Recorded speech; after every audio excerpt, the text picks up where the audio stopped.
All right, and we are live. What's going on? What's going on, tribe? It's your boy, KD. Ooh, excuse me. Slide this over. Back with another one. You guys smash that like button. With no further ado, we're going to get right into it. You see the title. Is to be giving. Men are givers. And if you find that your man was once a giver and he's not anymore, the woman needs to look at herself, because you might be emasculating him, you might be pushing him, you might be showing up as ungrateful, and therefore he doesn't want to give to you.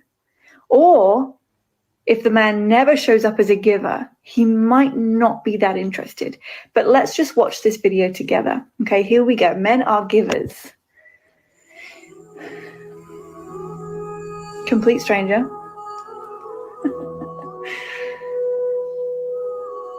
Boy, she got Are you that. okay? Oh, she trying to. What was that? Some throat action? Do you want me to get you one? Right? Do you want me to go get you one? Let me go get you one. No? She got a thick neck. I want yours.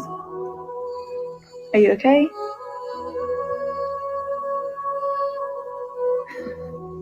Confused. Do you want more? Man, This is what men do. Do you want more? Man. I see you need something. Do you want more? Hey, have the coffee too. As soon as he takes his hand. Okay, yeah, you get the gist, okay? I don't know what this music's copyright or not. It's Facebook. It's like the Wild West over there. They can just, it's worse than TikTok, and they don't even care. The sacrifice, I've gotten some slight, you know what I'm saying? You know what I mean? I got to be real careful with these videos, man. That's all I'm going to say. Keep it going. You usually don't be falling fast. Hey, you guys, make sure you subscribe and follow my cousin Trey 4K. That is Trey 4K on Facebook, Trey Dawkins, and it's Trey Dawk on Facebook, and it's Trey 4K on TikTok and Trey 4K on YouTube. He's a passport bro over there in the Philippines right now with his girlfriend, living it up. You got a way of keeping me coming back to back. I just found out the only reason that you're loving me was to get back at your ex-lover. But before you leave, usually I would never even care. Baby, I know she creeping, feel it in the air. All right, support my cousin, y'all. Let's go. Subscribe. What up, my boy? Yes, sir. I ain't forget you. Dap me up. Whoa, what are you doing? Once again, to prove that there is no difference between biological females and biological males, we see this female Marine against this male Marine, and watch how it is a completely fair and equal battle. Woo! I don't know what's up with my boy though. See? I don't know why he was like so ready. Once again, to prove. I don't know why he was so ready for the follow up. I don't know what that was. He was, man. I don't know what kind of smack she was talking, but my boy was like, "Hey, you ain't getting back up. Don't try it.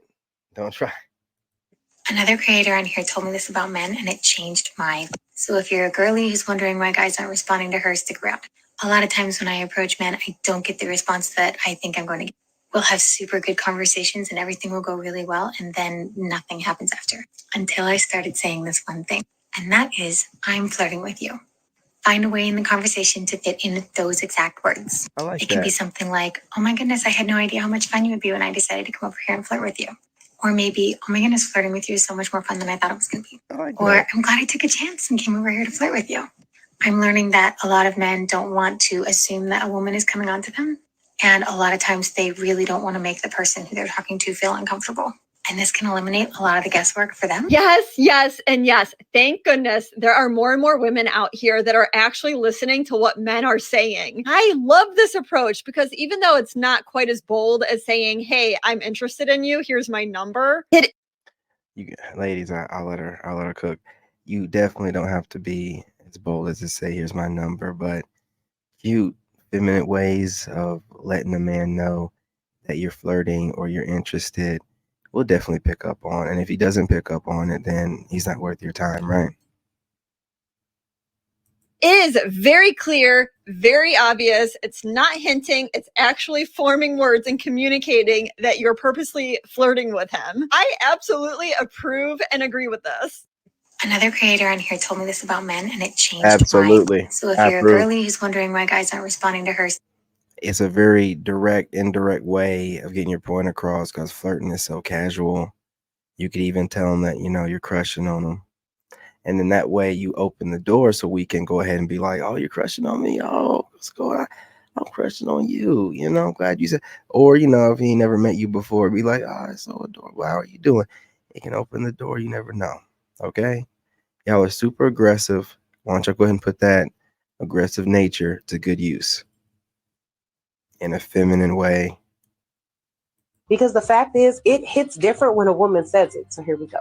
Number one, every man should not be able to access you at all hours of the night. Number two, a man is not responsible for your daddy issues. Number three, a woman having a lot of male friends is a turnoff for a man. Number four, a man's value goes beyond his wallet and status. Number five, if you want a traditional man who pays all the bills, you have to be a traditional woman who submits. Number six, mind games are not cute. It's stressful and it turns him off. Number seven, prioritize your relationship like you do your career. Number eight, your self-worth should be self-made, not man-made. Number nine, respect his need for space as much as you do your own. Number 10, relying on a man to validate your emotions is not empowerment. Find your own emotional independence. Number 11, your beauty attracts him, but your traits will keep him. Number 12, never compare your man to any other man. Number 13, men fight battles too. They just don't talk about theirs. Number 14, say what's on your mind. He's not a mind reader. Number 15, acknowledge the little things he does for you.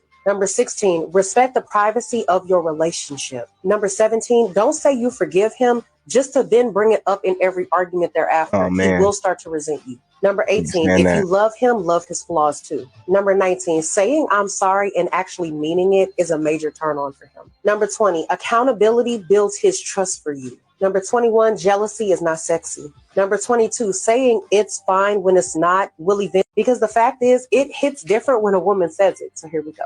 Number one, every man. I might get a copyright for that one.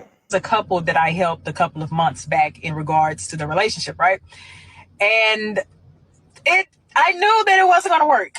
I knew it wasn't going to work, but I couldn't tell them that it wasn't going to work. I just had to do whatever I could, give them as many exercises to practice, to utilize in the relationship, to implement, to see if it could work. But I knew deep down in my heart that it probably wasn't going to work, right?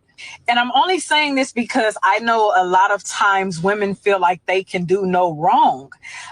And the crazy thing about it is the man is in an outstanding relationship now. And the woman, it's not. She's suffering. She's going through it. So she reached out to me, and this is a story I want to tell you guys. So she goes, Kitty, I did everything that you told me to do, blah, blah, blah, blah, blah, blah. And mind you, I've talked to this man already. He's reached out to me. And everything that I taught them, everything I told them, utilize, implement, he's doing it now in the relationship that he is in. That was just the wrong woman. And I'm sorry, baby, if you see this video, I know I've already told you, you were just not the woman. So she asked me, Kitty, what did I do wrong? And I said, do you want me to be raw with you? And she said, yes. Okay. So I told her, okay. You had this princess syndrome where you felt like it always had to be me, and everything that I said went.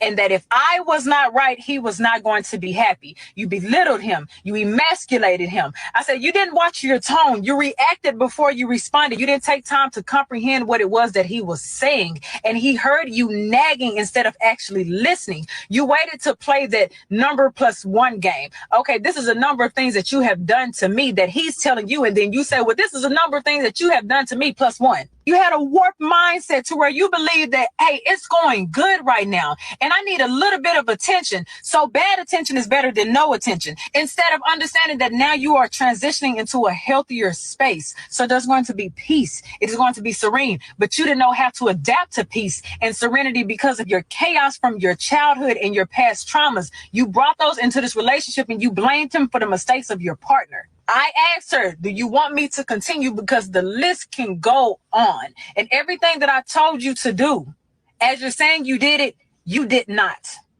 You went back to what it is that you knew. And she said, well, Kitty, can I get him back? You can't get him back. You lost him, and you should not be worrying about getting a partner back until you fix yourself. And the only way to fix yourself, as I always say, ladies, is to be accountable for your shit. And I understand it sucks when they move on, but I'm glad that he moved on because he was ready. It was the right time for him, and you were the wrong person. It was a couple that I helped a couple of months back in regards to the relationship, right? And